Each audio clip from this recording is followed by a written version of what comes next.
Standard enthalpy of vaporization for CCl4 is 30.5 kilojoule पर मोल। तो standard enthalpy of vaporisation इसका meaning होता है डेल्टा एच नॉट वेपराइजेशन।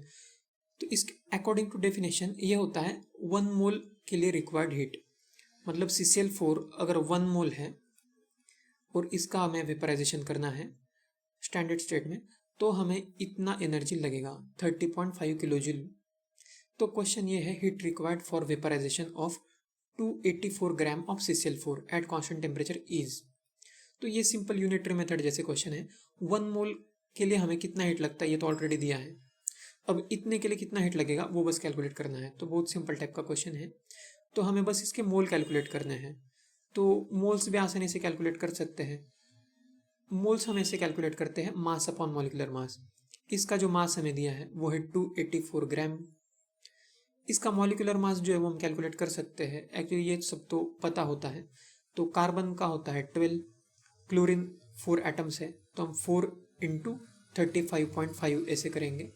तो ये 71 इंटू 2 142 होगा और फाइनल आंसर इसका आएगा 154।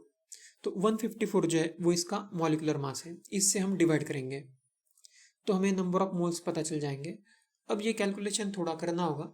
तो इसका कैलकुलेशन जब करेंगे तो अप्रोक्सीमेटली नंबर ऑफ मोल्स जो है वो आएंगे 1.844।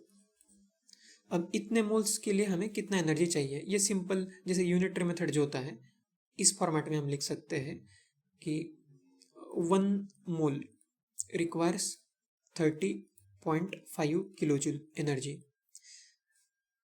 सो 1.844 मोल विल रिक्वायर, जो हमें नहीं पता है इसको हम x मान सकते हैं, x किलोजूल। तो इस फॉर्मेट में हम लिख सकते हैं जो यूनिटरी मेथड के क्वेश्चंस होते हैं। जैसे 1 मोल के लिए इतना चाहिए है तो 1.844 के लिए कितना चाहिए, जो नहीं पता है उसको x लिखेंगे। इसे 2 लाइन्स एक के नीचे एक लिखेंगे, उसके बाद क्रॉस मल्टीप्लाई कर सकते हैं। तो 1 into x is equal to 30.5 into 1.844। ठीक है, वैसे ये समझ में आ सकता है बहुत आसानी से, लेकिन ऐसे भी कर सकते हैं। यहाँ से हमें x का वैल्यू पता चल जाएगा आसानी से। तो ये कैलकुलेशन करेंगे मल्टीप्लिकेशन, तो ये अप्रोक्सीमेटली इसका आंसर आएगा 56.24 किलोजूल्स। तो ये इस क्वेश्चन का आंसर होगा।